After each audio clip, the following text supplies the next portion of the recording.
Hello बच्चों। इस video में मैं आपको बताऊंगा कि अगर हमने एक नॉन कंडक्टिंग सॉलिड स्फीयर जो कि यूनिफॉर्मली चार्ज्ड है और उसकी चार्ज डेंसिटी कितनी है, वॉल्यूम चार्ज डेंसिटी रो, और इसके कॉर्ड पे हमने एक टनल बनाई है। तो इस टनल में अगर हमने एक बॉल को रख दिया है तो इस बॉल का SHM के टाइम पीरियड क्या होगा और इस बॉल का मोशन SHM होगा कि नहीं होगा, ये हम देखेंगे।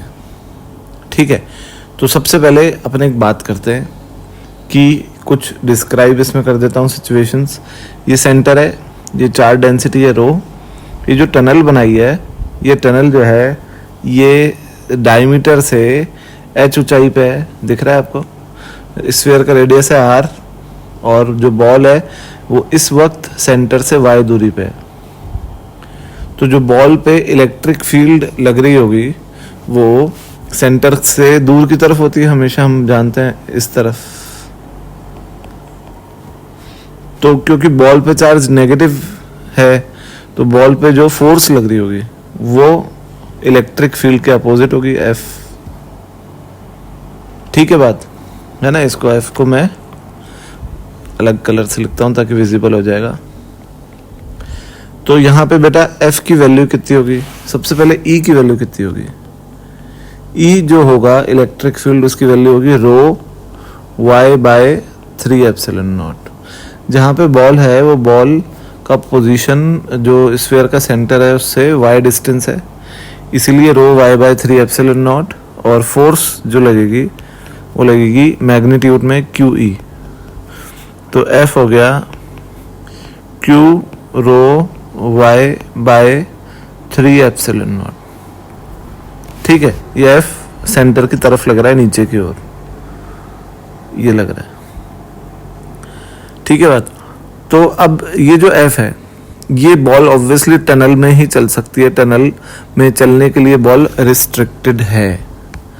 तो F का एक कंपोनेंट जो ये वाला होगा, मैं ये वाला बनाता हूं,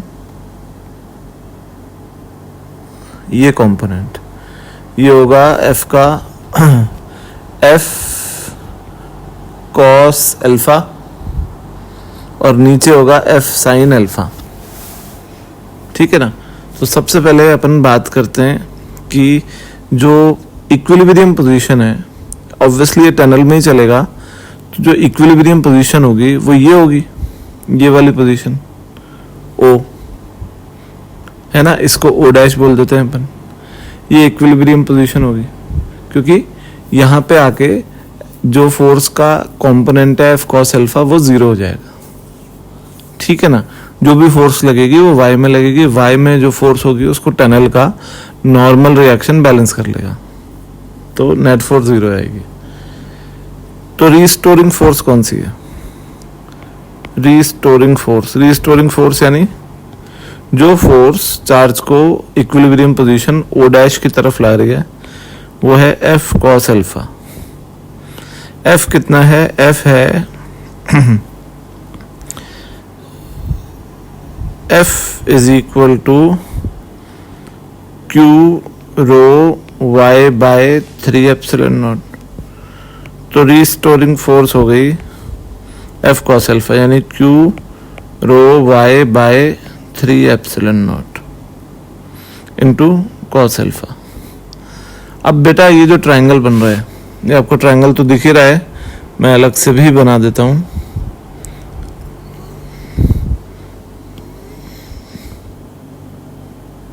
ये जो ट्रायंगल बन रहा है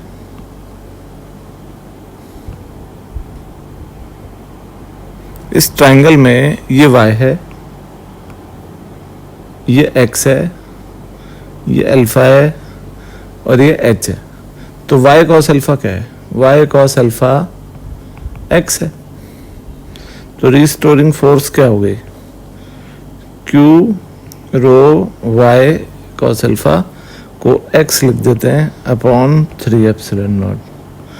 और बेटा इक्विलिब्रियम पोजीशन जो है ना वो O' है ना, O' पे रीस्टोरिंग फोर्स 0 हो जाएगी। तो जब हम SHM में F बराबर kx लिखते हैं तो x जो डिस्टेंस होती है वो इक्विलिब्रियम पोजीशन से ही तो होती है, तो वो यहाँ पर x है। तो यहाँ पे जब हम इसको कंपेयर करेंगे m ओमेगा स्क्वायर x से, तो x से x कैंसिल, ओमेगा आ जाएगा root of q rho by 3m epsilon naught, और जो टाइम पीरियड आएगा वो आएगा 2 pi under root of 3 rho in fact 3m epsilon naught upon q rho. तो बेटा ये टाइम पीरियड और वो वाला केस का टाइम पीरियड जो मैं आपको दिखा देता हूँ, ये टाइम पीरियड आप गौर से देखो, ये time period 3m epsilon naught by q rho का रूट और 3m epsilon naught by q rho का रूट सेम आ रहा है। तो इससे एक बड़ा अच्छा कंक्लूजन मिला कि डायमीटर के अलोंग अगर टनल बनाई जाए या कॉर्ड के अलोंग टनल बनाई जाए तो उससे कोई फर्क नहीं पड़ता, टाइम पीरियड जो है वो सेम रहता है। ठीक है, अब यहाँ पे बेटा एक नई चीज़ और बता देता हूँ मैं आपको कि यहाँ पे अगर अपन देखें कि f का एक कंपोनेंट नीचे भी होगा, f साइन अल्फा, और उसको कौन बैलेंस कर रहा होगा? टनल का नॉर्मल रिएक्शन n, है ना। तो n होगा f साइन अल्फा, है ना, और f कितना है?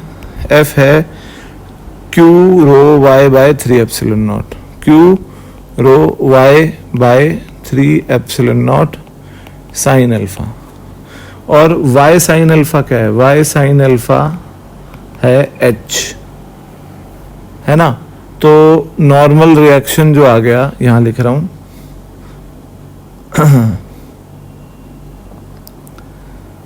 n आ जाएगा q rho y sine alpha is h by 3 epsilon naught. इससे एक बड़ा अच्छा कंक्लूजन आपको मिला कि इस पूरी टनल में कहीं पे भी बॉल हो, उस पे जो नॉर्मल रिएक्शन है ये फिक्स रहेगा, है ना। बिल्कुल दिख रहा है आपको, रो फिक्स है, क्यू फिक्स है, एच फिक्स है, एप्सिलॉन नॉट फिक्स है। और अगर ये टनल डायमीटर पे हुई तो एच जो है वो 0 हो जाएगा, और एच अगर 0 हो गया तो जो ये वाला नॉर्मल रिएक्शन है 0 हो जाएगा। इसलिए पिछले केस में नॉर्मल रिएक्शन नहीं लग रहा था। तो टाइम पीरियड सेम रहता है दोनों केसेस में, बस एक में नॉर्मल रिएक्शन लगता है और एक में नहीं लगता है, ये फ़र्क है। तो मिलते हैं बेटा नेक्स्ट वीडियो में। Thank you, bye bye.